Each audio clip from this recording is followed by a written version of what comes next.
Palawan, DWIZ Dagupan. DWIZ can now be heard anytime and anywhere. Just download the DWIZ app on Apple Store and Google Play Store. Get updated with the latest news in and out of the metro and participate in the discussion. Huwag papayag na wala kang alam sa balita. Maiiwan ka niyan. Huwag kang papayag na hindi mo alam ang latest. Ma-out of place ka niyan. Programang hatid ang tamang balita at tamang impormasyon. Hindi lang sa Maynila, kundi sa buong bayan. Ronda Pilipinas. Pinakabago at pinaka-updated na mga pangyayari. Ihahatid live. Ronda Pilipinas. Kasama ang gigising sa inaantok mong dugo, si Dennis Antenor Jr. Ronda Pilipinas. Makinig sa buong Pilipinas sa DWIZ Manila hanggang saan mang sulong nationwide sa lahat ng DWIZ local stations sa buong bayan. Watch din ng live sa Aliw 23 at sa Facebook at YouTube ng DWIZ Ronda Pilipinas, Monday to Friday, 10 a.m. Pagsapit ng alas 12 bago ka mag-lunch o kaya nagla-lunch ka, dagdagan pa ang mga alam mo para hindi ka naman huli sa balita. Live sa DWIZ Manila at sa lahat ng DWIZ News FM sa buong Pilipinas, Luzon, Visayas at Mindanao. At mapapanood ng live sa Aliw 23 Free TV at sa lahat ng digital channel ng DWIZ. Ang Balitang Bayan. Mga balitang nangyari lang at kasalukuyang nangyayari. Balitang Bayan. Kasama ang opisyal na tagagising ng bayan, si Drew Nasino. Di ka aantukin kapag nalaman mo na ang latest sa Balitang Bayan. Sa patuloy na pagbabalita ng tama at paglilingkod ng tama. Balitang Bayan. Araw-araw, 12 noon. Makisali sa mainit na talakayan sa Karambola. Live na napapanood ang Karambola via DWIZ 882 Facebook page. Maaari ninyong ipadala ang inyong mga komento o opinyon sa aming mga text line 0908-136-6060 o tumawag sa aming hotline 470-1750-54. Karambola Nationwide. Papalakas ng papalakas, palinaw ng palinaw. Mga balita at impormasyong naiintindihan dahil malinaw mong nalaman. Tutok lang sa DWIZ.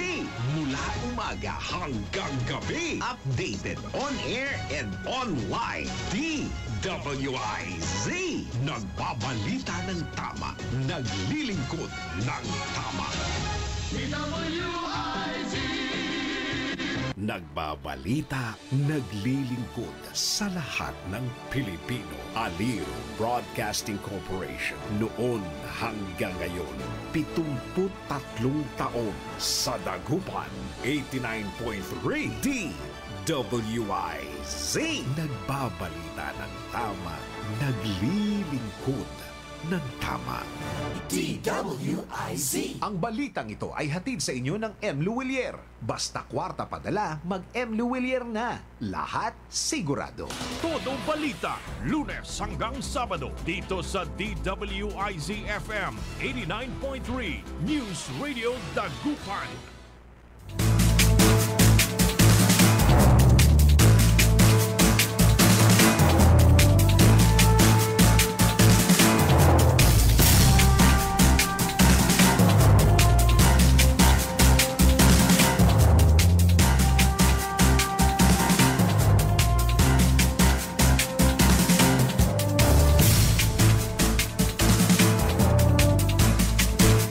Magandang hapon mga kaibigan. Ngayon po ay araw ng Miyerkules, December 6 at oras ng ating programang Todo Balita at Komentaryo sa DWIZ Dagupan. Tayo po ay magkakasama-sama hanggang alas 6 ng gabi. Inyong maririnig mga balita kaganapan sa lalawigan ng Pangasinan, sa ibang bahagi ng bansa at sa ibayong dagat. Ang inyong Katoda Balita, ako po si Liway Manantan, Iparagirem. Ako naman si Susan Valdez Yadaw. At sa technical kasama natin ka Aaron Robert Garcia. At sa ulo ng ating mga balita sa Balitang Nasyonal, walang outbreak ng walking pneumonia sa Pilipinas, pahayag ng DOH. Todo Balita. PBBM tinamaan uli ng COVID-19. Todo Balita. PCSO nagpaalala sa publiko laban sa respiratory illness ngayong Kapaskuhan. Todo Balita. Nawawalang Cessna plane, natagpuan na. Todo Balita.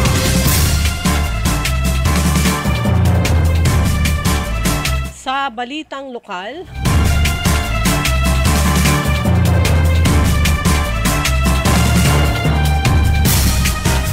outstanding overseas Filipinos at Filipino Workers Family Associations pinarangalan.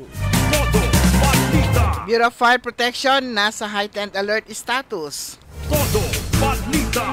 Sa balitang pampalakasan, Archers at Maroons agawan sa UAAP title. Todo Balita. At ngayon sa detalye ng ating mga balita.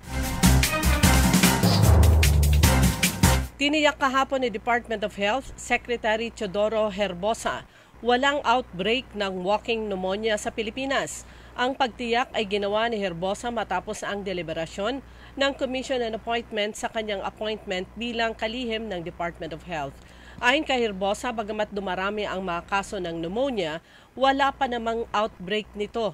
Talaga lamang niyang ngayon ay panahon ng pagsusulputan ng mga respiratory illness.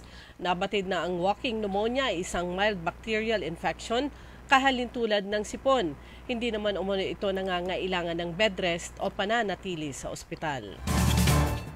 Muling tinamaan ng COVID-19 si Pangulong Ferdinand Bongbong Marcos Jr. Ito ang inanunsyo ng Presidential Commission o Communications Office o PCO nitong Martes na madaling araw sa kanilang social media page. Ayon sa PCO, nagpositibo ang presidente matapos mailalim sa pagsusuri kaya pinayuhan ng mga doktor na mag-isolate ito ng 5 araw. Pero sinabi ng PCO na kaya ng presidente ang magtrabaho kahit tinamaan ng COVID-19 kaya tuloy ang paggampan ng tungkulin lalo na sa mga nakatakdang pulong nito sa pamamagitan ng teleconference. Sa gitna na rin ng pagtaas ng kaso ng respiratory illness, pinaalalahanan ni Philippine Charity Sweepstakes Office o PCSO Chairman Juni Cua ang publiko na magdoble ingat upang makaiwas sa sakit ngayong nalalapit na ang panahon ng Kapaskuhan.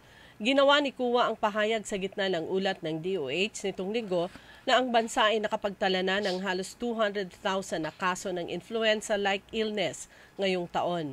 Ang mga kaso ay pneumonia ang mga kaso ng pneumonia ay tumaas din ng 46% na meron ng 158,762 na kaso ng pneumonia na naiulat mula Enero hanggang Oktubre ngayong taon.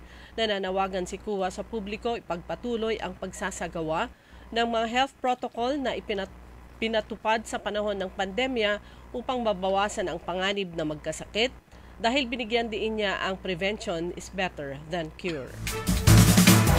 Nagsama-sama mga leader ng iba't ibang partido politikal sa Kamara upang ihayag ang kanilang pagsuporta sa peace initiative ni Pangulong Ferdinand Marcos Jr. As the united voice of the House of Representatives representing all political parties, we collectively express our unwavering support for President Ferdinand Marcos Jr.'s Initiative for Peace and National Unity, sabi ng joint statement ng mga political party na inilabas nitong Martes ni House Secretary General Reginald Velasco. Ayon sa mga mababata sa mga hakbang na ginawa ni Pangulong Marcos ay isang historic move at malaking hakbang upang maabot ang inaasam na kapayapaan at pag-unlad ng bansa.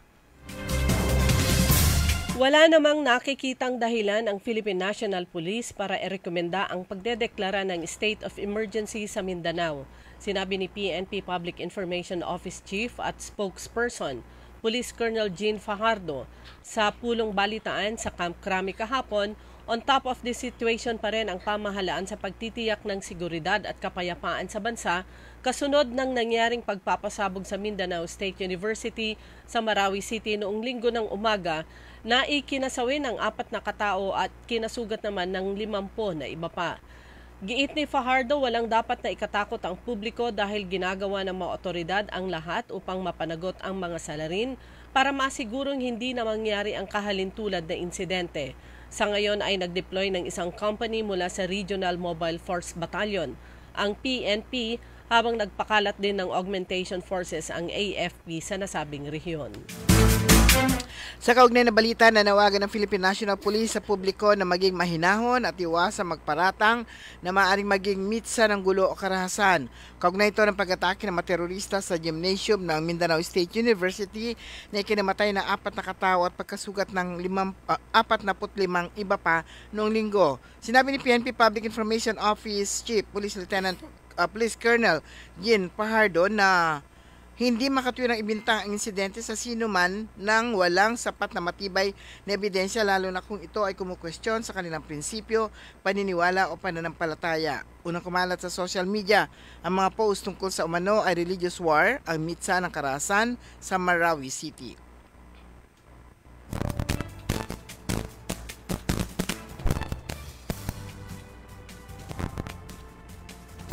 Dumako naman tayo sa mga balitang lokal.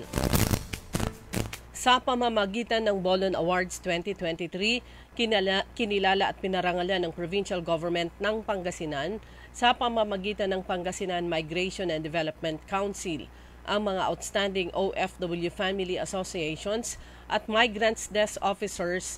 Ginanap ang seremonya sa Capitol Complex sa Lingayen.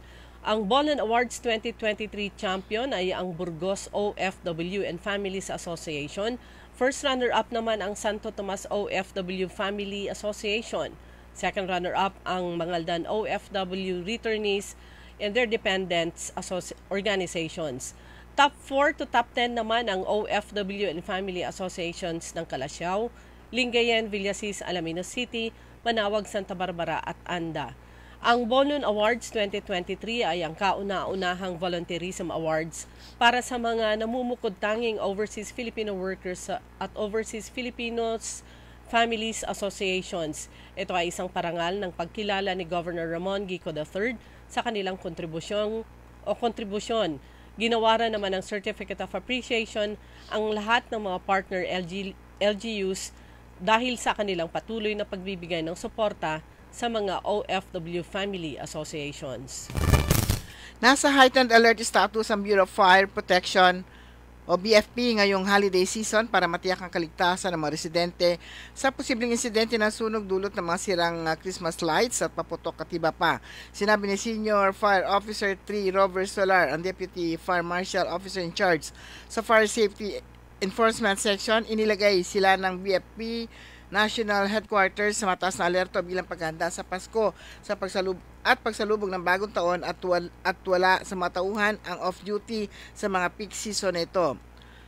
Sapat ang ating paghahanda at tayo ay 101% ready na. Enough ang ating manpower para sila i-deploy sa ibang lugar at ganun din sa ating equipment gaya ng ating 3 serviceable fire trucks ayon pa kay Solar. Dagdag pa niya, mayroong substation ng BFP Dagupan City sa Barangay Bunuan, Gusat upang mabilis na marespondihan ang kanilang matauhan sakaling magkaroon ng emergency sa lugar.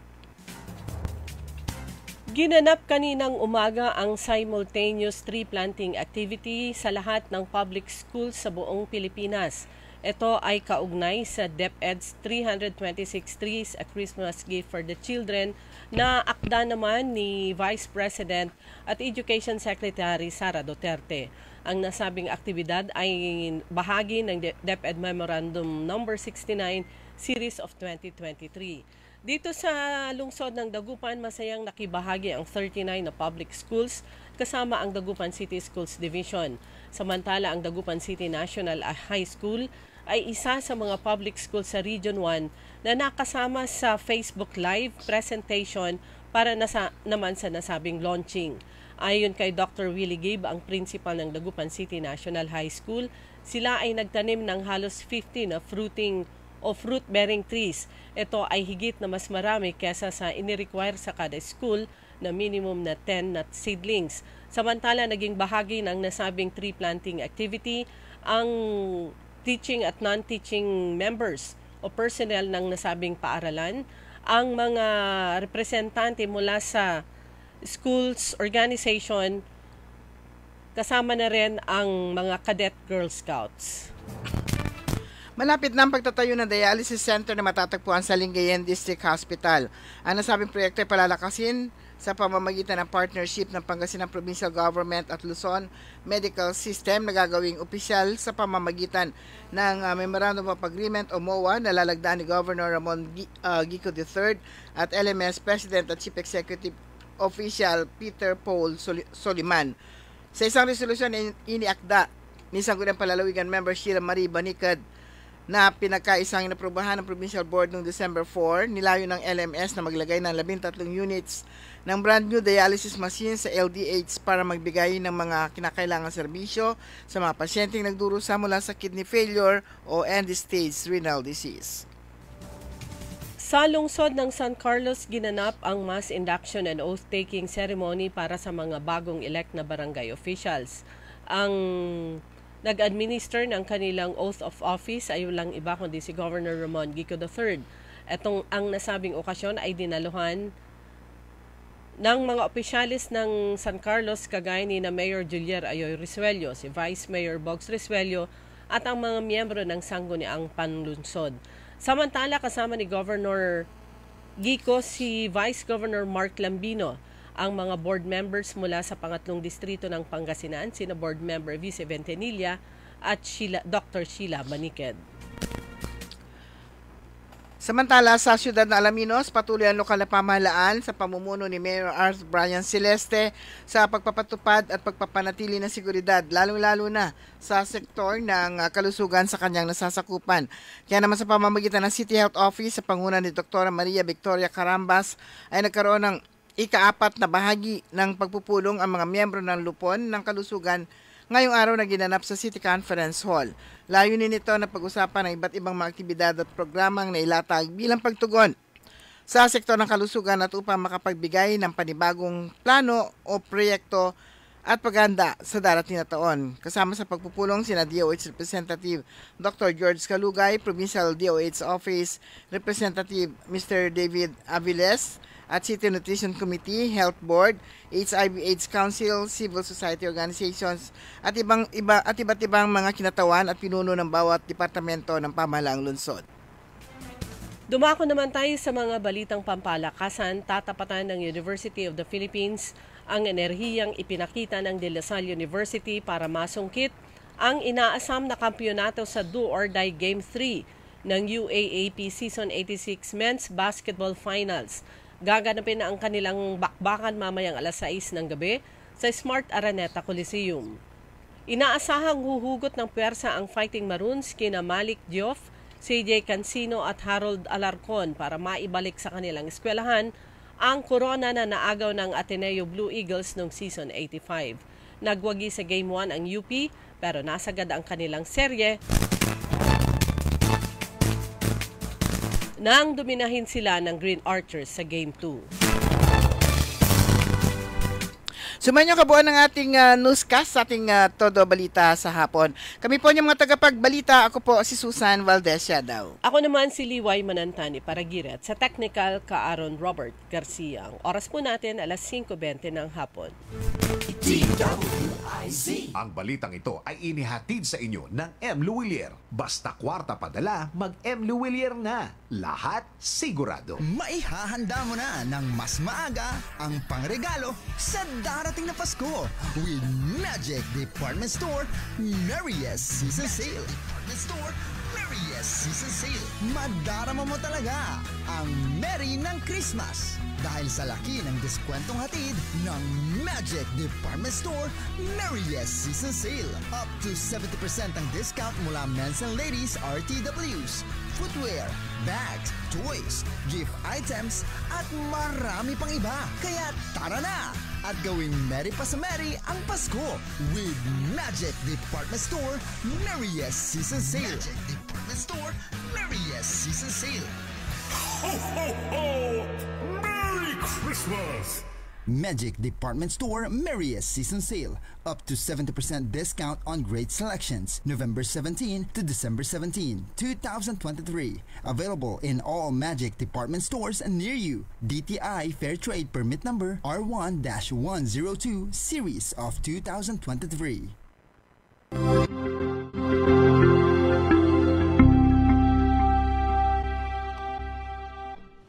Paskong ang galing sa pusong may ningning. Yan ang tema ng Kapaskuhan sa Pangasinan ngayong taon. We thank you for safety and security as we travel to reach our Capital Bazaar opening today. Everyone's ready? Sabay-sabay po tayong mag-countdown mga... Bilang panimula, binuksan ang Christmas Bazaar at Carnival sa pangunguna ni board members Philip Tudor E. Cruz, Heidi S. Sanchez Pacheco at Provincial Tourism and Cultural Affairs Office Head Maria Luisa A. Alduayan at iba pang department heads ng pamahalaang panlalawigan.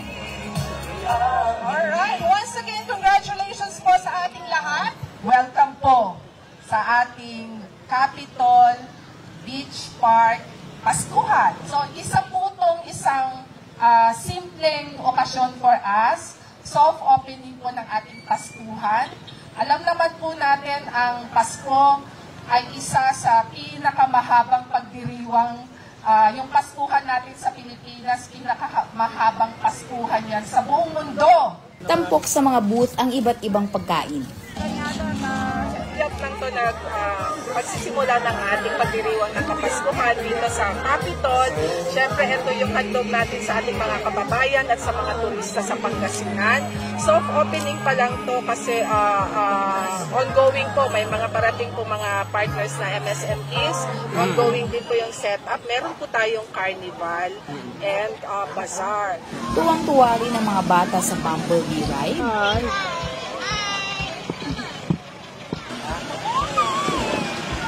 Pinilahan din ang Lantern Ride. Nakisaya rin ang local bands na Insecto at False Alarm sa concert at The Grove.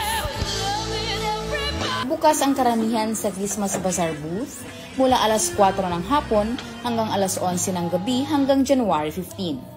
Wala namang entrance fee sa Carnival na bukas para sa kids at kids at heart. Kagaya po last year, alam ko po na ito ay magiging successful na mas maganda pa po ang kalalabasan kumpara last year. So hindi ko na po kahabaan ang aking pananalita dahil gumagabi na rin po. Alam ko po na ang iba po sa atin ay nasa malayong lugar pa na uuwi. So in behalf of Governor Ramon Montigo III, Vice Governor Mark Gambino at sa ating pong lahat, binabati po namin kayo na Merry Christmas and Happy New Year. Congratulations po sa ating lahat. Bukod sa Christmas Bazaar at Carnival, marami pa ang mga dapat abangan ngayong Kapaskuhan, hatid sa inyo ng Paskong ang galing sa pusong may ningning.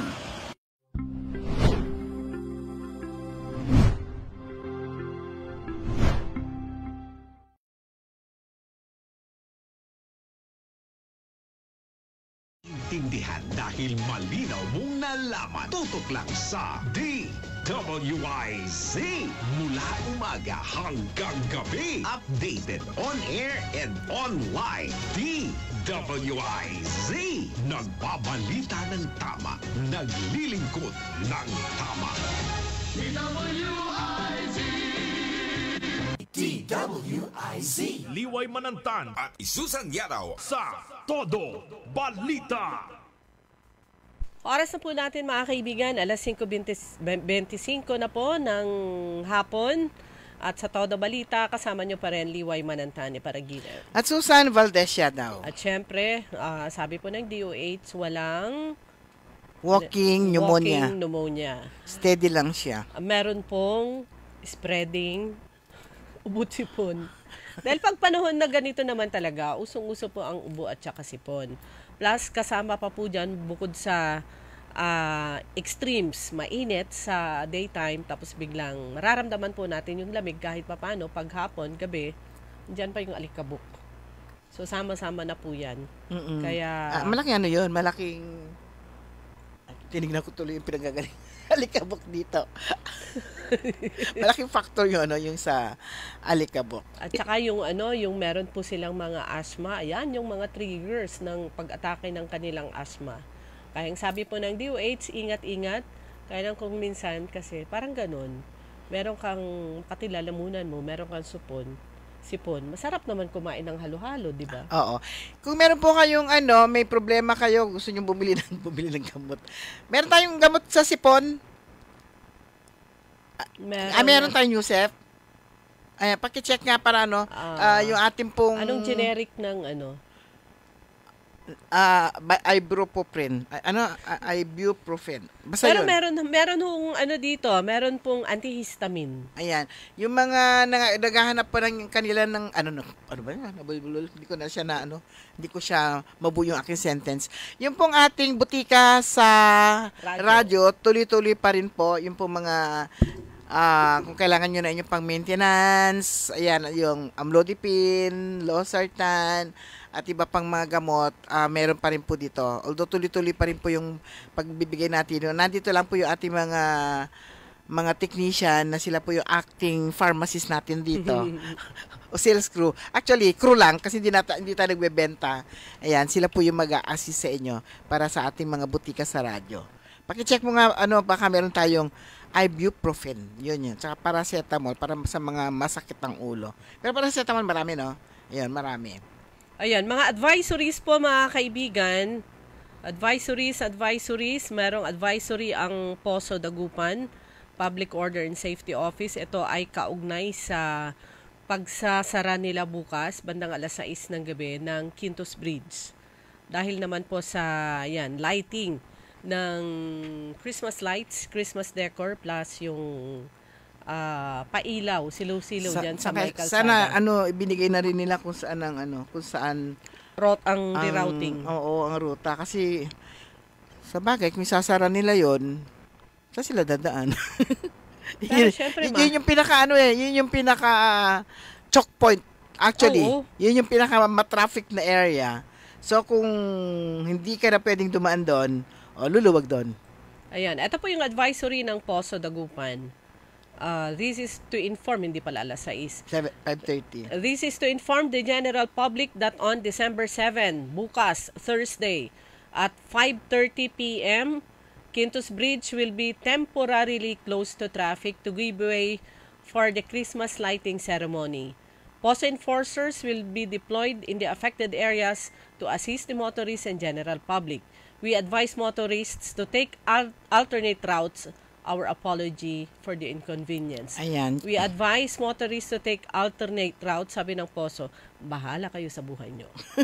Asan yung alternate route? Ayan, sana. Walang ang in-advise lang nila, huwag kayo dumaan doon sa Pero ito, expectin na po natin to kasi kung 5:30 po nilang magsasara yan, mag-prepare, hindi nila 5:30 isasara, earlier yon. Maaga, kasi yan po yung experience, di ba? Kumisan 3 o'clock pa lang. Yung parada ng Bangus Festival o kaya sa fiesta, 4:00 yung parada, 12:00 sarado na. Oo, kasi ang nila doon, parang nga naman sila mag-prepare kung papasok, labas yung mga sasakyan.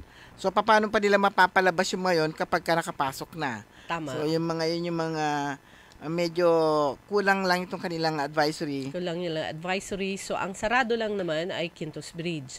So, ibig sabihin, yung dumadaan from Perez Boulevard to Rizal, papunta sa A.B. Fernandez Avenue, papunta sa downtown, pareho lang naman. Ayan. Another advisory naman, punta muna tayo sandali sa Kalasyaw, pero ang bilis na oras bigyan daan muna natin ng ang hanapbuhay or tuloy-tuloy lang kami? Anong gano'n? Merong isa. Sige. Okay, oras po natin, 5:30. Babalik po kagad tayo pagkatapos po lamang na ilang paalala. DWIZ.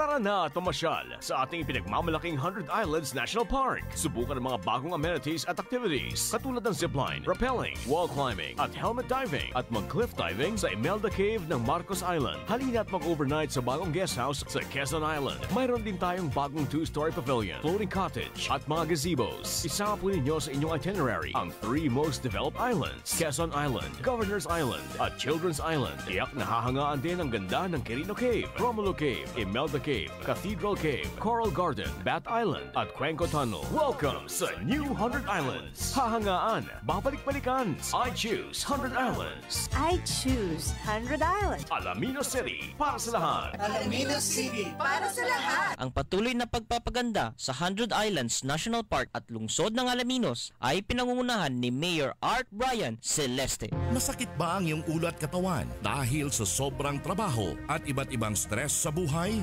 Sandali, mag-break ka muna. Hindi lang simpleng break, mag-Herbalaya break ka muna. Hinga ng malalim at imasahe ang ulo at katawan gamit ang Herbalaya Liniment Oil. Sa sakit ng ulo at katawan, dito na tayo sa subok na, dekalidad at siguradong ligtas. Herbalaya, amoy na kaaya-aya, sa bawat pahid ay ginhawa. Mabibili sa mga botika at grocery stores sa inyong lugar. Also available in roll-on and cream.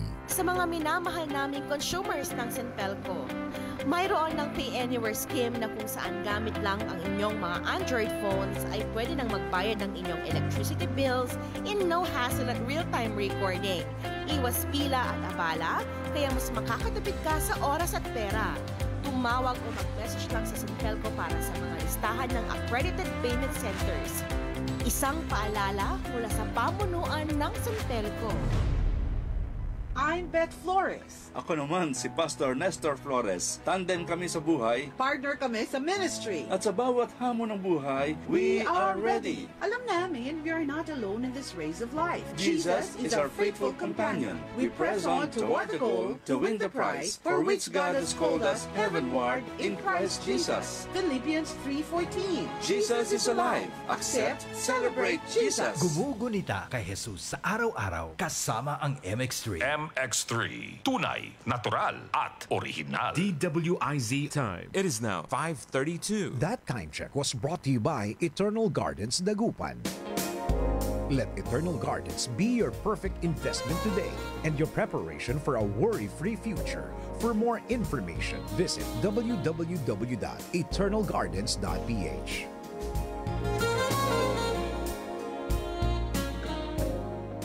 DWIZ Manila, DWIZ Palawan, DWIZ Dagupan.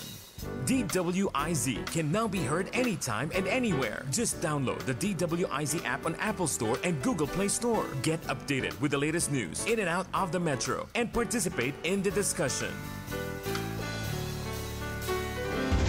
Papalakas ng papalakas, palinaw ng palinaw, mga balita at impormasyong naiintindihan dahil malinaw mong nalaman. Tutok lang sa DWIZ. Mula umaga hanggang gabi, updated on air and online. DWIZ. Nagbabalita ng tama, naglilingkod ng tama. DWIZ. Liway Manantan at Isusan Yadaw sa Todo Balita. Alas 5:34 na po ng hapon. So yung advisory mula sa Kalasyaw, ano yun? Yes, pero bago yun baka makalimutan ko. Hi, Presi Almendares, nanonood siya. Miss na miss niya na talagang Pilipinas. Hi, pasalubong. Si Cesar Montana is watching din, the Dodgy Cadenas Plomantes, magandang hapon rin, Brian Chavez, tsaka si Sir Augusto Mejia, tsaka si Tom Alvendia Kalimlim. Tsaka kanina si yung ating secretary ng PNP Press Corps, si Elsia. Hi, Elsia. Salamat na sabihan ko kasi kahapon, baka gusto nilang i-cover yung tree planting sa sa City High kasi kasama nga sila dun sa national na mavi-video. Pumunta, sabagay kapitbahay lang nila eh. Oo nga. Parang ganito ba? Maraming salamat, Ma'am Elsia. Kung lugtot laba magano. Okay, mainit-init pa to kanina lang kasi kahapon lang to, December 6, nilagdaan ni Municipal Mayor Kevin Roy Macanlala itong Executive Order number 8, Series of 2023, declaring suspension of classes in all levels in public and private schools and work in public educational institutions in Kalasyaw. Ito ay in celebration of Puto Festival and Puto Festival. Tapos wala ding work sa local government unit ng Kalasyaw. Yon. Pero yung mga national agencies meron. Tsaka yung mga justices, yung mga korte meron. Yan.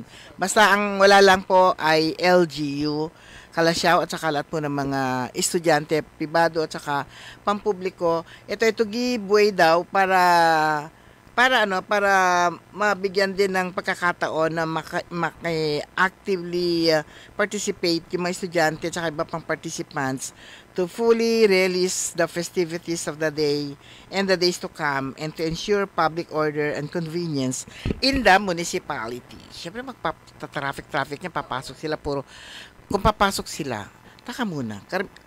Ayan. Hindi, kasi may mga malalaking schools na malapit na sa poblasyon eh.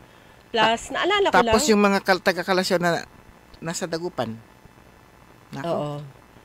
Pero yun yung paalala ng Dagupan, wala kayong pasok. Baka naman sa yung Ladya. Paalala ng Dagupan? Na yung isasara yung magka-traffic din dito. Oo. Saka na lang kayo gumala. Ito naman, advisory ng sa bayan naman ng Rosales. Kadagiti apo taga Iliti Rosales dita 6th District, kadagiti kabangibang nga ili. At saka yung mga dumadaan dyan, lalo na doon sa kanilang poblasyon. Ang sabi po dito... Ano yan, kabangibang? Yung mga kapitbahay. Ang advisory po ng LGU, magkakaroon ng rerouting Friday night, December 8, mula 12 midnight. Galing na oras nila na muntik na akong ma-blanco. Mula dito, sabi niya, from 00:00 a.m. 12 midnight. Onwards, the rotonda on round ball, ito yung may statue ni, sino ba yun, Magsaysay, will be closed. This is in preparation and celebration of the annual Christmas lighting activity. Tapos meron ding concert diyan sa poblasyon sa Rosales. Yan po, ulitin ko, sa midnight ng December 8. So na yun, Saturday madaling araw. So maraming mga activities. Itong na to punong-puno. Ayan, bukas din po yung ceremonial lighting din ng hanggang ngayon hindi ko pa nababasa kasi kung tulips and roses yung 5,000 flowers diyan sa Lucap Wharf. At na rin yun, lighting na rin yun ng lahat ng mga pailaw yon sa Alaminos City. Plus, yun po, yung bonggang start na ng kanilang mga activities. Si Bamboo lang naman. Ayan, si Bamboo, yung pong concert po ni Bamboo. So, bukas na po yun. Bukas yun, ng gabi. Siyempre, kapag pailaw, karamihan dyan, mga alas 6 po, sinisimulan yung mga pailaw. Yan. At sa naman, sa bayan po ng Lingayen, get ready for waves of talents and oceans of style dahil naman sa kanilang Limgas na Ballet 2024. So, kick off the glamour with talent and swimwear pre-pageant extravaganza on December 8, 2023. Gusto kong mag-burp. Ako naman. Nababurp ako yung kinain kong nalalasahan ko na yung chicharon. Siya mo, mambatikak biglang ngati-ngati. Ano ba yun? Gusto kong mag-burp. On December 8, 2023, tuloy at 6 p.m. sa Lingayen Civic Center. Sa Who Will Wear the Crown? Grand Coronation, a Night of Majestic Beauty on January 2, 2024, 6 p.m. January yung nila, di ba? January yung kanilang fiesta. Kaya maaga yung selection nila ng Miss. Parang sa bayan ng Villasis, maaga yung search for Miss Villasis. Para naman pagdating ng fiesta nila ng third week ng January, ay coronation na lang. Ayan. Eto, confirm na. Yung tulip, yung bulaklak. Base dito sa Facebook page ng LGU Alaminos City, Pangasinan. Sabi dito, kaysa yan ang Pasko sa City of 100 Islands, Alaminos, Pangasinan. Samahan nyo kaming mag-celebrate sa pamamagitan ng pag-post ng inyong selfie o groupie kasama ng inyong mga kaibigan o kapamilya sa ating Netherlands tulips-inspired Christmas decoration. Wow. Yan. Kailangan yan, maganda yan yung anong tawag nito, nag-aagaw ang dilim at saka liwanag. Pero tama kayo, pag ganito, magandang kunan mo muna na sa daytime. Oo. Lalo na ito iba't ibang kulay. Para Tapos, ma-capture mo yung beauty niya. Tapos, yung ano niya na, kuna mo na sa sa gabi. Sa gabi. Pero maganda rin yung yung nag-aagawang dilim at saka liwanag. Yung ang mag-ano lang yung konting pasilungat. Pasilungat la, dumidilim na siya. Pero meron pang konting liwanag. Yan. So, marami pong mga activities bukas. At meron din tayong inaabangan dyan sa Kalasyaw. Yung lighting din ng mini... Ano tawag na to sa mga pag Pasko? Christmas. Hindi bazaar eh. Yung sa Baguio. Yung pangalan sa Baguio. Ukay-ukay. Ukay-ukay yan. Yung pinipilaan yung may bayad. Doon sa Christmas Village. Yan, mini Christmas Village. Ukay-ukay ka dyan. Ukay-ukay. Pero mini Christmas Village dyan sa Kalasyaw. Merong parang malaki. Marami yun eh. Ginawa yun ni Architect Gutierrez. So, soon to be ilo-launch niya yung para Saan banda? Hindi ko pa rin alam. Pero dyan sa Kalasyaw. Gumawa siya ng mini Christmas Village. Ang ganda. Pero yun ang aabangan din yun at hindi lang natin alam kung i-open din yun sa publiko kasi parang private yun. At siya yung gumawa. Pero siguro palagi ko na niya yun. Agmo-enjoy mo, bukod mo makanang Yung iba, like for example, dyan sa may Negros, dyan sa Visayas, talagang meron yung taon-taon, ito yung mga mayayaman, talagang yung buong palibot ng kanilang compound at bahay, silaw-silaw. Pero yung open nila. Yung iba, sa labas pa lang, okay ka na eh. Kaya lang pag ganyang, wag ho kayong umasa na pag nagpa-picture kayo, makikita yung mukha nyo kung yung lahat ng liwanag ay nasa likod. True. Backlighted po yon. Importante naman pag ganung silaw-silaw, yung silaw. Yan. At saka dyan, yung makita mo, ma-enjoy mo, ma-appreciate mo. Tapos mag-picture ka, yun nga lang, pag yung lalabas sa picture mo, madilim. Kaya iba pa rin yung pag meron mga kasi yung iba naman kasi maganda lang naman sa gabi. Oo. Yeah, meron mga ganun na maganda lang sa gabi. Maganda siyang tignan. Oo, sa gabi. Pero sa araw, ay ordinary lang siya. Pero meron yung mga katulad yung sa Bayangbang, yun maganda. Diyan sa araw at gabi. Oo, kahit na anong oras maganda siya. At meron mga ibang places, katulad sa Nangkapyan, di pa natin napuntahan, yan sa Malasiki. Sana maikot natin lahat yung mga yan. Dami-dami.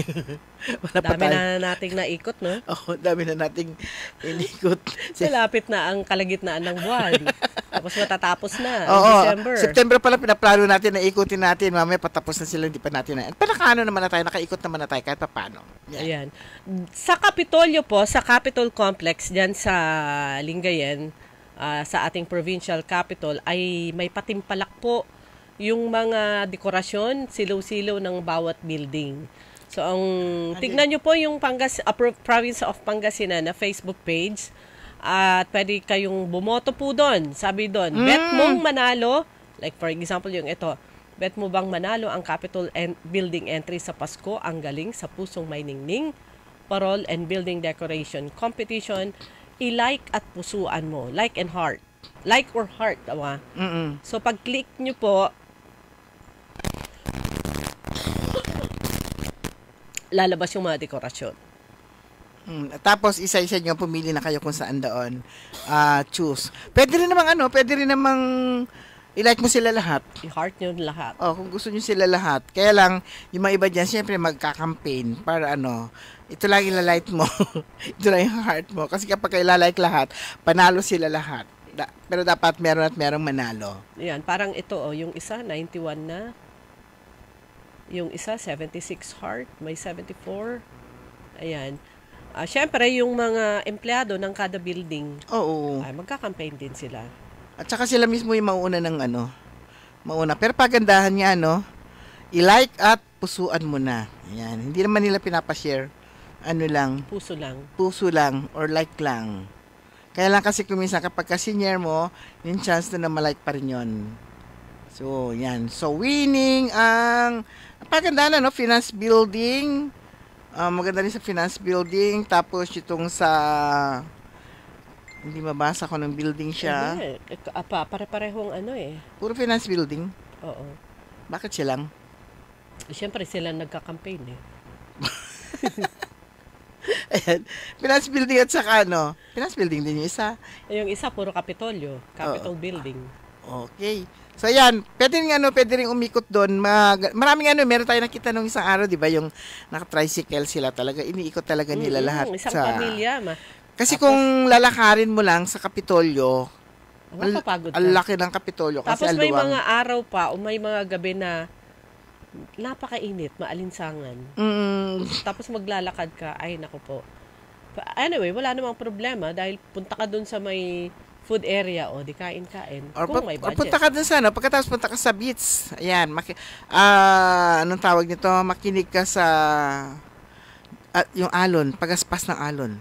Yun, di ba? Parang sarap mamasyal, Parang yun na wala sa atin. Kahit lang kahit upo ka lang doon. Yun, tas magmuni-muni, kanturay, yakin. Tapos meron kang hawak na kape. Actually, wala pang 1 minute, malamig na. Dahil actually, namimiss ko na yung pagpunta dyan sa Tundaligan. Kaya sana, DPWH, bilis nga ninyo yung paggawa dyan sa mga structures dyan sa ang tagal-tagal na dyan sa Arellano. O kasi pati nga sa Nepo, yung minsan hindi ka na makapunta doon. Hindi, pag natapos naman nila, susunod yung A.B. Fernandez, tapos Del Pilar. Hindi, kung ang pupuntahan ko lang ay Tundaligan, hindi ko na kailangan pumunta ng downtown. Madali, yun. Ang purpose kasi hindi na nahirapan akong pumunta ng Tundaligan. Kasi para ka makapunta ng Tundaligan, dadaanan mo lahat ng traffic na yun, traffic. O kaya, ikot ka ng Mangaldan. Sobrang layo naman din. Yan. Pero ito nga, yung traffic, dadaan mo yung traffic, tapos ikot ka doon, tapos pagbalik mo, traffic pa rin. Pero ang mo nga dyan, remedyo mo dyan, Mangaldan. Sabi nga ng mga taga Mangaldan nung bumaha, piyesta daw nila, ang saya nila, kasi lahat daw doon na mamalengke sa kanila. Sa Mangaldan. Oo, piyesta nila. Okay, mga kaibigan, ang bilis po ng oras natin. Ganap na po alas 5:47. Magandang hapon at Chicora Aquino at Kuya Marjan sa Tubeng. Sa pagbabalik po natin, mga balita pa rin po natin sa Todo Balita. DWIZ. Huwag papayag na wala kang alam sa balita. Maiiwan ka niyan. Huwag kang papayag na hindi mo alam ang latest. Out of place ka niyan. Programang hatid ang tamang balita at tamang impormasyon. Hindi lang sa Maynila, Kundi sa buong bayan. Ronda Pilipinas. Pinakabago at pinaka-updated na mga pangyayari. Ihahatid live. Ronda Pilipinas. Kasama ang gigising sa inaantok mong dugo, si Dennis Antenor Jr. Ronda Pilipinas. Makinig sa buong Pilipinas sa DWIZ Manila hanggang saan mang sulong nationwide sa lahat ng DWIZ local stations sa buong bayan. Watch din ng live sa Aliw 23 at sa Facebook at YouTube ng DWIZ Ronda Pilipinas, Monday to Friday, 10 a.m. Makisali sa mainit na talakayan sa Karambola. Live na napapanood ang Karambola via DWIZ 882 Facebook page. Maaari ninyong ipadala ang inyong mga komento o opinyon sa aming mga text line 0908-136-6060 o tumawag sa aming hotline 470-1750-54. Karambola Nationwide! DWIZ Manila, DWIZ Palawan, DWIZ Dagupan. DWIZ can now be heard anytime and anywhere. Just download the DWIZ app on Apple Store and Google Play Store. Get updated with the latest news in and out of the metro and participate in the discussion. Papalakas ng papalakas, palinaw ng palinaw. Mga balita at impormasyong naiintindihan dahil malinaw mong nalaman. Tutok lang sa DWIZ. Mula umaga hanggang gabi. Updated on air and online. DWIZ. Nagbabalita ng tama. Naglilingkod ng tama. DWIZ. Liway Manantan at Isusan Yaraw sa Todo Balita. 10 minuto na lang mga kaibigan bago mag-alas 6 ng gabi. Ay balik ko lang dun sa na-present natin po kanina. Yun nga yung 230 plus trees. Ito ay panangaro ng DepEd sa mga kabataan. Parang naalala ko lang yung campaign din ni 1 million. Secretary Sara Duterte under the Office of the Vice President, yung 1 million trees. 1 million so talagang trees. sa siya, pagpaparami ng mga puno. Siguro dito, 1 million baka divide nila. Baka sa Dagupan City, 236,000 sukinda. 236 buong Pilipinas na yon. Ay, buong Pilipinas na yon. Pero kasi ang target kasi ni Vice President naman ay 1 million. In several years. In several years ba yun? Di ba in 1 million? Di ba 1 year yun? May binabasa kasi ako rito eh. Si Laila de Lima ang nagpapaalis sa kanya na magbitiw bilang kalihim ng Department of Education. Bakit? Ang ganda-ganda ng kanyang ang ganda-ganda ng kanyang pamamahal. Wala namang palpak. So, hinamon ni dating Senador Laila de Lima si Vice President Sara Duterte na magbitiw bilang kalihim daw ng Department of Education matapos kontrahin ang pinagkaloob na amnestiya ng gobyerno sa mga rebelde at ang pagbuhay ng peace talks. Hindi naman niya kinokontra, sinasabi lang naman niya na i-review. At saka yung niya. Hindi naman siya ang bumuhay. Ng alin? Yung peace talks. Si presidente yun eh. Tapos kinuhanan siya ng reaction. Kaya nga, bakit siya sumasawsaw? Kalalabas lang niya eh. Hindi, kinakanti niya si Digong. Katulante. Ay, si Digong, awayin mo na lahat, wag lang yung anak ko. Kalalabas lang niya kalalabas lang niya, ratsada na naman yung kanyang ratsada na naman siya ng yung basta sasawsawan na naman niya lahat. Siguro feeling niya baka sakaling manalo na siya sa susunod. Dahil siya raw ang yata, siyang leader ba? Siya yung spokesperson daw ng Liberal Party. Kala ko naman kung sino siya pala. Okay. Sige. Basta ang klaro mga kaibigan, marami pa rin hindi makaget over sa hiwalayang Katniel. At ang bago naman, ang pinaka-hot issue naman, ay yung sa Itbulaga. Oo, grabe. Talagang nung sinabi na nanonood ako, talagang hinanap ko talaga eh. Nag-ano na ako eh. Tapos yung kinanta na nila, kasi ganun, yun pala yung team song nila, hindi naman nakakapanood eh. E80, tapos yun yung bago na sinulat nila. That time na hindi nila pwedeng gamitin yung kaya nga E80, tapos pero yung sound parang pareho. E80, kanina binanggit na nila E80 Bulaga, talaga na. Tapos yung sinabi ni yung first time nila na banggitin na yung ito ang It Bulaga. Napapalakpak ako eh. Mas nag-isa akong nanonood. Pumapalakpak ako. Although, since nag-start sila doon sa ibang, hindi na ako nakapanood eh. Ayan. Dako naman tayo sa iba nating balita. Ayan, naalala ko lang kasi sabi ko, di ba, parang nagugutom ako. Naalala ko yung mga barbecue doon sa gilig. May baon ako sa meron? Oo. Hindi, sinasabi niyong ihaw-ihaw doon sa May dried barbecue ako. Wala bang may sauce? May dried barbecue ako dun sa bag. Masarap, dun sa masarap. Okay, papunta tayo sa palengke mamaya. Yung kamakailan, hindi ba nag-committee hearing sila tungkol dito sa PalengQR? Tanda mo yun? Na ang sabi ng Land Bank at saka ng Bangko Sentral ng Pilipinas, ang dito sa in this part of the country, Northern Luzon, pinakauna ang Alaminos City. Yan. So, ngayong araw, December 6, grand launch and onboarding ng PalengQR sa Suki Market, Poblacion City of Alaminos, Pangasinan. So, kanina yon. So, matagumpay daw na idinaos ang PalengQR PH grand launching at onboarding of merchants ngayong araw sa Suki Market sa Lungsod.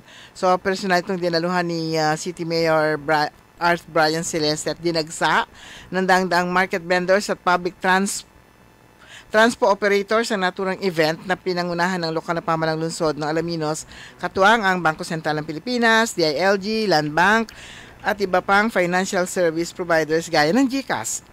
So, layunin ng programa na palawakin ang digital payments o ang pagbabayad gamit ang mga digital device katulad ng smartphone sa mga palengke at tricycle sa pamamagitan ng QRPH. So, nilinaw rin na kapag nag-digital payment ang mamamayan ng Alaminos, hindi na kailangan mag-withdraw, mag-bitbit, at magbayad gamit ang cash na siya rin makakatulong upang makaiwas sa mga posibleng panganib na pangkalusugan gaya ng COVID-19. Kaya lang, yung cellphone. Oo, kasi kay iyon ang iano mo, kanto. Kaya nakakatakot nga kung cellphone na masingkat. Oo. Diba? But so far, ano naman. Pero wala nang gaano ngayon, ano? Wala Actually, nang kahit ako, dito sa, matagal ko nang inaano yan, pinapansin yan. Happy ako na very peaceful ang ating lungsod. Na yung tipong, wala yung mga incidents ng ganyan. Wala na yung tawag nito, yung agaw cellphone kasi marami na. Marami na, plus ngayon with the registration, kahit papano, may tulam siguro ipablock kung sakali. Parang hindi na sila interesado sa cellphone. Hindi na nga, wala na, wala nang ano. Oo nga, napansin natin wala, may news blackout ba? Pero wala eh. Wala eh. Hindi ka masyadong, unlike dati, tatakot kang bit mo lang ang cellphone mo. Ngayon, naglalakad mga tao. Nagbago na sila, hindi sila nangahablot ng cellphone. Ano? Scam na lang sa cellphone. Malaki yan. Pag malakasan. Scam na lang sila. Sarili silang cellphone, okay na yun. Naalala ko ngayon, hindi ba kasi pag may stick na ngayon. Tama, kasi dami na wala na ngayon yung nagse-selfie ka. Yung iba nga, magpapapicture ka pa, hindi mo kilala eh. Pero lang, kung sa Metro Manila po kayo, kunyari, may mga pinapakita pong mga incidents na yung isang tao, yung kamay niya, nakaganyan dun sa bintana ng jeep mamaya, kinuha na yung cellphone. Oo, naalala ko yun. Pero dito sa atin, so far so good. Ayan.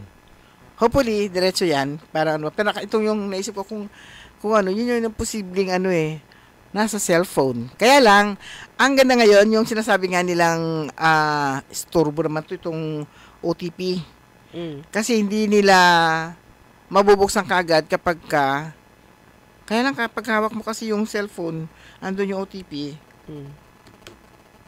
ma-approve nila. Pero na lang kung yung from time to time maglalak yung cellphone. Meron yung mga ganun cellphone yung every 10 seconds, 15 seconds, maglalak siya. Hindi mo na mabuksan, hindi mo na mayroon ng tawag to? Confirmation. Passcode. Password, may password na siya. Pero yun nakakatakot sa yan lang sa yung nakita natin na peligro, hindi ka na magdadala ng cash, pero yung pag cellphone mo nasingkat, andun yung cash mo. Nasa loob yung cash. Yun lang ang may Gcash mo. Paano wala ka ng cellphone. Wala ka ng pera.